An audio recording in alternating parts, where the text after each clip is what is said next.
আমরা সালাম দিব হচ্ছে এইখানে এইখানে এই ছিদ্র বরাবর ভিতরে হচ্ছে রাসূল সাল্লাল্লাহু আলাইহি ওয়াসাল্লামের রওজা। পুরুষরা আসেন, পুরুষরা, মহিলাদেরকে এখানে যাইতে দেওয়া হয় না, তো আপনারা দেখলে বুঝবেন না, একটু আপনারা সাইডে থাকেন।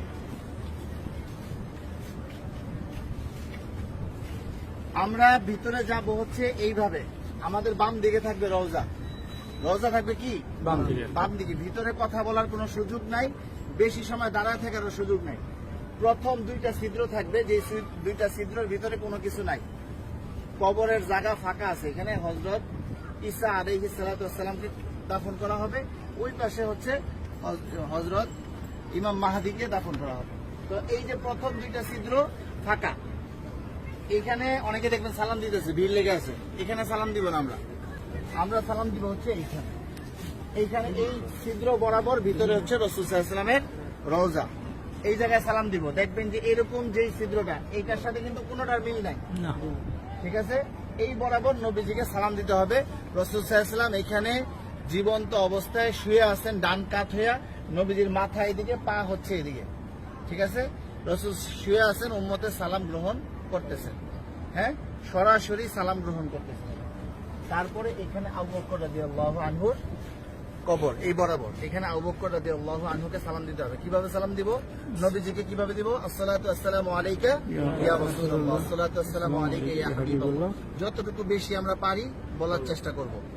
সালাম দেওয়ার সবচেয়ে সুন্দর সময় হচ্ছে রাত্রে 10:30টার পর থেকে নিয়ে রাত্রে 1টা 2টা পর্যন্ত ফাঁকা থাকে, ভিড় থাকে না। আর দিনের বেলা সকাল 7টা থেকে নিয়ে একেবারে জোহর পর্যন্ত কি ফাঁকা থাকে, ফাঁকা ফাঁকা। আসরের সময় থেকে নিয়ে এশারের পর পর্যন্ত কি থাকে? ভিড় থাকে। যত বেশি পারেন নবীজিকে সালাম দিবেন। যদি সালাম কবুল হয়ে যায়, আল্লাহ নবী বলতেছেন যে আমার রোজায় যে সালাম দিল তার উপরে, আমার উপরে ওয়াজিব হয়ে যায় তার জন্য হাসরের ময়দানে সুপারিশ করা। আমার সালামটা যদি গ্রহণ করেন নবীজি, তাহলে আমাদের এইটা নাজাতের উসিলা হয়ে যেতে পারে। যাই হোক, বলতেছিলাম এই বরাবর আবু বকর রাদিয়াল্লাহু আনহু, আবু বকর রাদিয়াল্লাহু আনহু মাথা এদিকে, পা এদিকে, নবীজির মাথা এখানে, রাসূলের পা এই পর্যন্ত আসছে, রাসূলের শরীরের ওই পাশে হচ্ছে কি আবু বকর রাদিয়াল্লাহু আনহু। আবু বকর রাদিয়াল্লাহু আনহু ঘাড় বরাবর হচ্ছে হযরত ওমর রাদিয়াল্লাহু আনহু, উনি আরো ওই পাশে, ঠিক আছে?